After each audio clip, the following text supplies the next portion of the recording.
ሰላም ኣብ ዝተፈላለዩ ኩርናዓት ዓለም ብምዃን ምሳና ዘለኹም ክቡራትን ክቡራንን ከመይ ትኾኑ ነዚ ዕለት ዝሓዝናዮ ምዕባለታት እንሆም ፈለማ ዓበይቲ ነጥብታት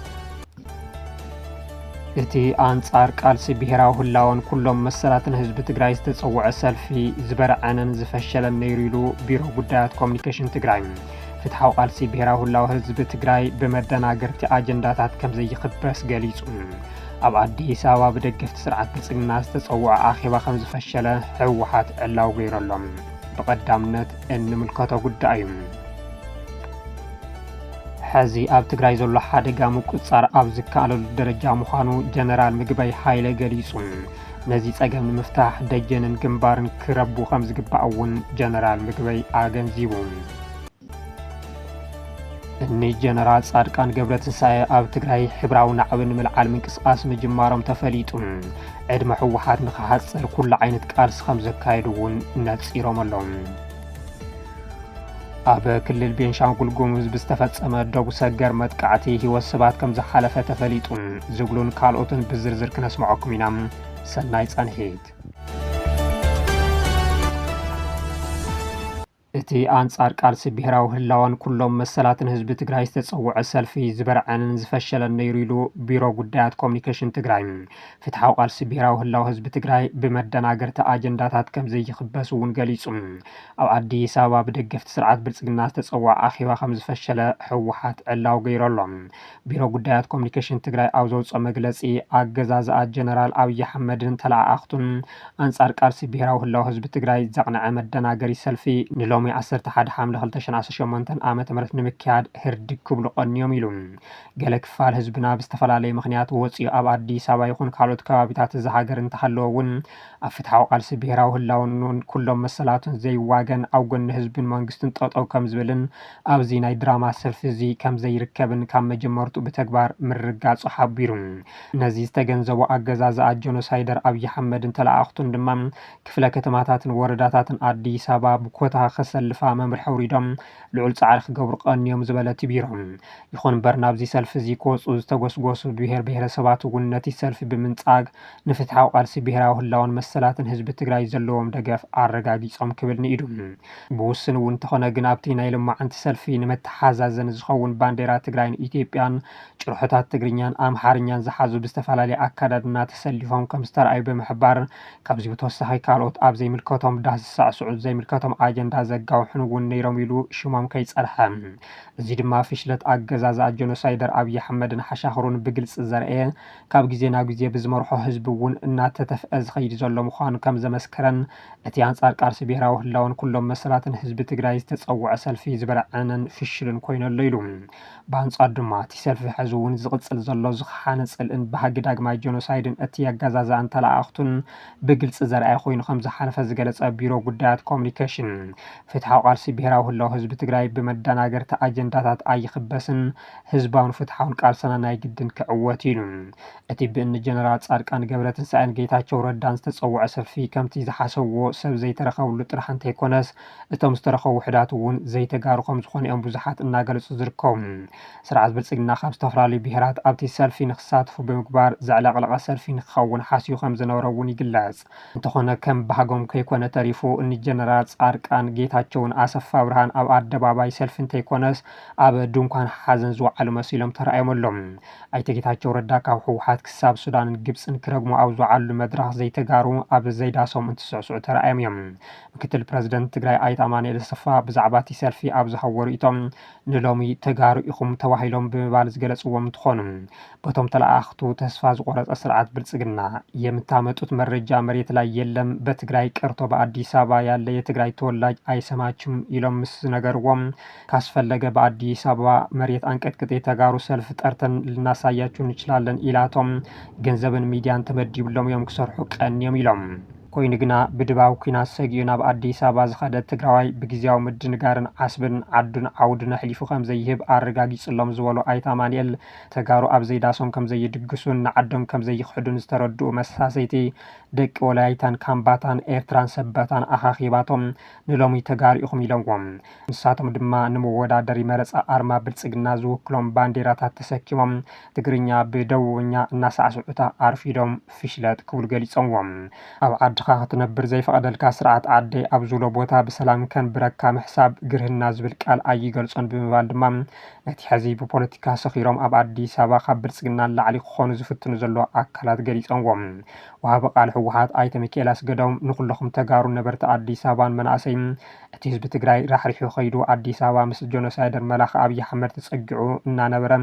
ተረፍ መረፍ ዝቕለብ ከብዲ እምበር ርእሲ ሒዙ ዘይከደ ጉጅለ ክሕደትን ዓሰስ ገሰስ መሻርክቱን ነቲ ጆኖሳይደር መላኽ ኣብዪ ኣሕመድ ንክሐጉስ ዝፀውዖ ኣገዳዲ ሰልፊ ብዘይ ምስታፍ ክብርዕንን ሰብ ኣብ ዝሓረሞ ኣደባባይ ከመ ገረዋይናይ ገርሓው ኢሎም ርእሶም ኣድኒኖም ክበታተኑ ዝገበርክምዎም ታሪኻዊ ተቃውሞን ማርሽ ቀያር ቃልስን ካብ ኩሎም ሓይልታት መኸተ ትግራይ ልባዊ መስገና ይብጻሕኹም ብምባል መልእኽቲ ሕሊፎም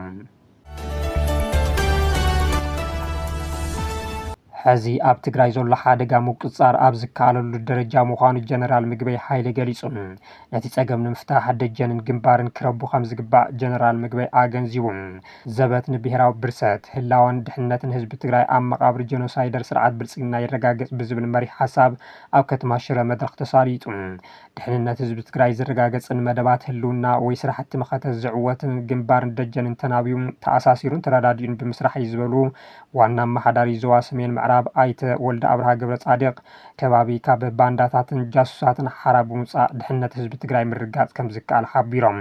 እቶም ኣመሓዳሪ ነዚ ዝገለጹ 10 ሓምለ 2018 ዓመተ ምህረት ምትእስሳር ደጀንን ግንባርን ብዝምልከት ንላዕለዎት ኣመራርሓ ሰራዊት ግንባር ምዕራብ ላዕለዎት ኣመራርሓ መንግስትን ውድብን ከምኡውን ሓፋሽ ማሕበራትን ኣመራርሓ ጸጥታን ምውሓስ ላዕላውነትን ህላውን ብዝብል ሓበራዊ ናይ ምርዳእ መድረኽ እዩ ድሕነት ህዝቢ ትግራይ እስካብ ዝረጋገጽ በብብርኩ ዘሎ ኣመራርሓ ህዝቢ ትግራይ ዘለዎ ኩነታት ብዕምቆት ተረዲኡ ጫፍ ብልሕልውና ህዝቢ ክኸውን ኣለዎ ኢሎም እቶም ዋና ኣመሓዳሪ ሕዚ ኣብ ወሳኒ ሓደጋ ኣለና ነዚ ንምፍታሕ ድማ ብዙሕ ርሕቀት ተጓዒዝና ኣለና ዝበለ ኣዛዚ ምዕራብ ግንባር ጀነራል ምግበይ ሓይለም ሕዚ ዘሎ ጸገም ንቆጻጸሮ እዩ ቀርዩ ዘሎ ኢሉ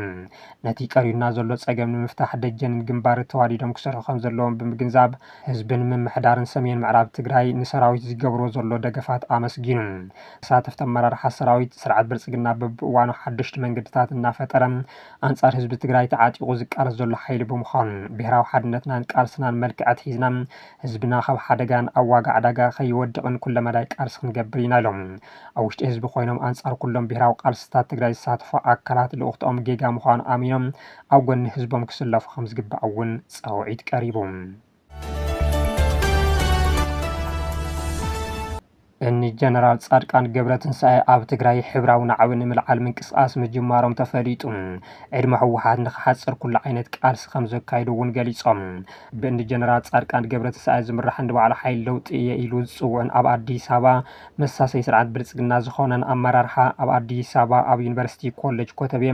ምሽጥራዊ ኣኼባ ከም ዘካየደ ዝረኸብናዮ ሓበሬታ የመልክት እቲ ምሽጥራዊ ኣኼባ ፖለቲካውን ወተሃደራዊ ምንቅስቃሳት ዝዘተይሉ መድረኽ ኮይኑ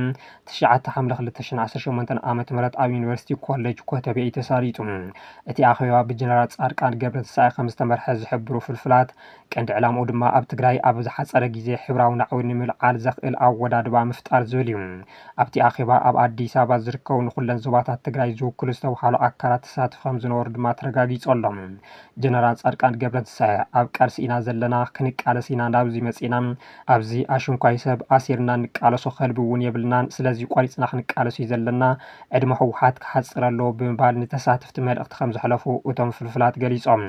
ነቲ ዝተሓሰበ ናዕቢ ዘልዕል ሓድሽ ኣወዳድባ ዝኸውን ምቹው ኩነታት ብፍላይ ኣብ ከባቢታት ዓዲግራት ደጉዓ ተንቤንን ሽረን በዝሒ ኣባላት ተመልሚሎም ከም ዘለዉ እውን ጀነራል ጻድቃን ኣረጋጊፆም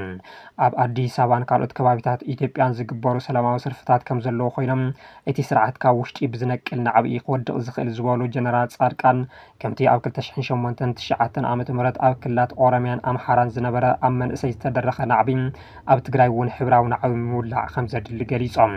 እዚ ድማ ኣብ ዝተፈላለዩ ከባቢታት ውዳበታት ብምፍጣርን መንእሰይ ብምልዓልን ዝፍጸም ከም ዝኾነ ነዚ ንምዕዋት ድማ ካብ መንግስቲ ፌደራልን ካልኦት ኣካላትን ደገፍ በጀት ቃል ከም ዝተኣተወሎም ኣነፂሮም ህወሓት ናይ ሰላም መማረፂ ንጎኒ ብምግዳፍ ናብ ኩናት የምርሕ ኣሎ ዝበሉ ኮይኖም እዚ ድማ ማሕበረሰብ ዓለም ክፈልጦ ብምግባር ዲፕሎማስያዊ ስራሕቲ ይውገነሉ ኢሎም ተሳተፍቲ መድረኽ ሕዚ ኣብ ትግራይ እዚ ንምግባር ዘኽእል ምቹው ኩነታት የለን ከመይ ክፍጸም ይኽእል ስጡን ፖለቲካውን ጸጥታውን ክትትል ዘሎም እንታይ ክንገብር ንኽእል ዝብሉ ፍርሕን ጥርጣረን ዝዓብለሎም ሕቶታት ከም ዘልዕሉ እቶም ፍልፍላት ሓቢሮም እኒ ጀነራል ጻድቃን ግና እቲ ስርዓት ህዝቢ ብፍላይ ድማ መንእሰይ ፈንፊንዎ እዩ ፋይናንስ እንተተረኺቡ ብቐሊሉ መንእሰይ መላዓል ይከኣል እዩ ነዚ ንምዕዋት ድማ በብኸባቢኡ ወሰንቲ ኣወዳድባታት እናፈጠርና ንርከብ ብምባል መሊሶም እዮም ሻዕብያ ከይቀትሎም ብምፍራሕ ናብ መኸተ ትግራይ ሕዚ ድማ ናብ ስርዓት ብልጽግና ብምጽንባር ኣንጻር ብሄራዊ ረብሓት ትግራይ ከም ዝተሰለፉ ዝንገረሎም ጀነራል ጻድቃን ቅድም ክብሉ እውን ሓደ ቦምብ ናብ ገዝኦም ደርቢሎም ክርዕዲኦም ምባሎም ዝከር እዩ ወዲ 70 ዓመት ጀነራል ጻድቃን ዘለዎም ህርፋን ስልጣን ንምርዋይ መናእሰይ ቢዞም ክሓልፉሎም ብመስዋዕት መናእሰይ ድማ ኮረቻ ስልጣን ንኽርከቡ ዝለዓለ ሕልሚ ከም ዘለዎም እቶም ምስኦም ኣብ ኣዲስ ኣበባ ዝርከቡ ኣመራርሓ ከይተረፉ እንተሓሚዎም ይስማዕ ዕድመ ስልጣን ቀዳማይ ሚኒስትር ኣብይ ኣሕመድ ንምንዋሕ ዝተጠጀአ ጉባኤ ሃገራዊ ምክክር ዛጊድ ኣብቶም ተነፂሮም ዝተባሃሉ 8 ኣጀንዳታት ዘተ ከይጀመረ ሳልሳይ መዓልቱ ከም ዝሓለፈ ተፈሊጡ እቲ ጉባኤ 8 ሓምለ 2018 ዓ.ም ካብ ዝጅምር ነዘም ብብዙሕ ጥርዓናት ተሳተፍቲ ምምሕዳራዊ ክፍተታት ከምኡ እውን ጽኑዕ ምቁጻር ጸጥታ ተሓሲዩ ከም ዘሎ ተፈሊጡ እቲ ኮሚሽን ነቶም 4000 ተሳተፍቲ ኣብ 8 ጉጅለታት ክምቀል ዝወሰደ ውሳነ ሓደ ጉጅለ ኣብ ሓደ ኣጀንዳ ጥራሕ ን30 መዓልትታት ወይ ድማ ሓደ ወርሒ ማየጥ ውሳነ ስዒቡ ሰፊሕ ነቐፈታታት ኣስዒቡ ተባሂሉ ኩሉ ተሳታፊ ኣብ ኩሎም ኣጀንዳታት ሓሳቡን ርእይቶን ክህበለዎ ዝብል እምነት ዘለዎም ተሳተፍቲ ጥርዓኖም ናብ ኮሚሽነራት እቲ ኮሚሽን ኣቕሪቦም እኳ እንተነበሩ ኩለን ጉጅለታት ስራሕ ብማዕረ ክውከላ እየን ካብ ዝብል ወጻኢ ዘዕግም መልሲ ከም ዘይረኸቡ ተፈሊጡ ኣሎ በዚ ምክንያት ድማ ጽዕንቶ ፈጠርትን ወከልቲ ሚድያን ዝርከብዎም ብዙሓት ተሳተፍቲ ካብቲ መስርሕ ምክክራት ከም ዘንሰሓው እናተገለጸ ይርከብ ካሊእ ዓብዪ ብድሆ ድማ ምልላይ ተሳተፍቲ ከም ዝኾነ ዘመላኸቱ ዝወፁ ሓበሬታታት ብኣማይቲ ዝቁፀሩ ተሳተፍቲ ናብ ኣዲስ ኣበባ ዝኣተው እኳ እንትኾኑ ክሳብ 9 ሓምለ መንነት ወረቀት ክረኽቡ ከም ዘይከኣሉ ገሊፆም እቶም ሓበሬታታት ከም ዘመልከትዎ ብፍላይ ካብ ክልል ትግራይ ብኮሚሽን ተዓዲሞም ዓራት ተታሒዙሎም ግን ድማ ሽምኩም ኣብ ዝርዝር የለን እቲ ኮታ መሊኡ ብምባል መንነት ወረቀት ከም ዝተኸልከሉ እዩ እቲ ኮሚሽን ብወገኑ ኣብ ልዕሊ እቶም ብዘይግቡእ መንነት ወረቀት ዝረኸቡ ሰባት ክምርምርን ስጉምቲ ክወስድን ምዃኑን ብምግላጽ ይኹን እምበር ተሳተፍቲ ኣድላይ ሓበሬታ ክህቦም ዝኽእል ኣተሓባባሪ ብዘይምህላው ምግፋዕ ይበጽሖም ኣሎ ተባሂሉ እቲ ዝወፀ ሓበሬታ ካብ ክልል ትግራይ ዝተዓደሙ እኳ እንተበለ መንግስቲ ትግራይ ግና ቀደም እውን ንትግራይ ኣብ ዘግለለ መድረኽ ንህዝብን መንግስትን ትግራይ ወኪሉ ዝሳተፍ ትግራዋይ የለን ትግርኛ ተዛረብቲ ኣባላት ወይ ድማ ደገፍቲ ብልጽግና እምበር ምባሉ ዝዝከር እዩ እቲ ጉባኤ ዝካየድ ዘሎ ብፖሊስ ፌደራልን ሃገራዊ ግልጋሎት ስልያን ድሕነትን ብዕቱ ይከታተልዎ ኣብ ዘለሉ ብምዃኑ እዚ ጥቡቅ ቁፅፅር ኣየንኦት መዳርግቲ ኣካላት በየናይ ኣፍ ደገ ከኣቱ ከም ዘለዎም ንጹር ስለ ዘይኮነ ኮሚሽነራት ጋዜጠኛታት ካልኦት ተሳተፍቲ ናብቲ ማእኸል ንምእታው ብጣዕሚ ከም ዝተጸገሙን ምንጽርጻራት ከም ዝበዝሑን ተሓቢሩ ኣሎ ዋላ እኳ መኽፈቲት ዋዕላ ዝሓለፈ ረቡዕ 8 ሓምለ 2018 እንተተጀመረ ብሰንኪ እቶም ኣብ ላዕሊ ዝተጠቐሱ ናይ ኣጀንዳ ምክፍፋላት ጥርዓናት ናይ ምልላይ ሕቶታትን ምምሕዳራዊ ክፍተታትን እቲ ጭቡጥ ናይ ምክክር ስራሕ ክሳብ ዓርቢ 10 ሓምለ ክጅመር ከም ዘይከኣለ ሬድዮ ዋዜማ ጸብጺባ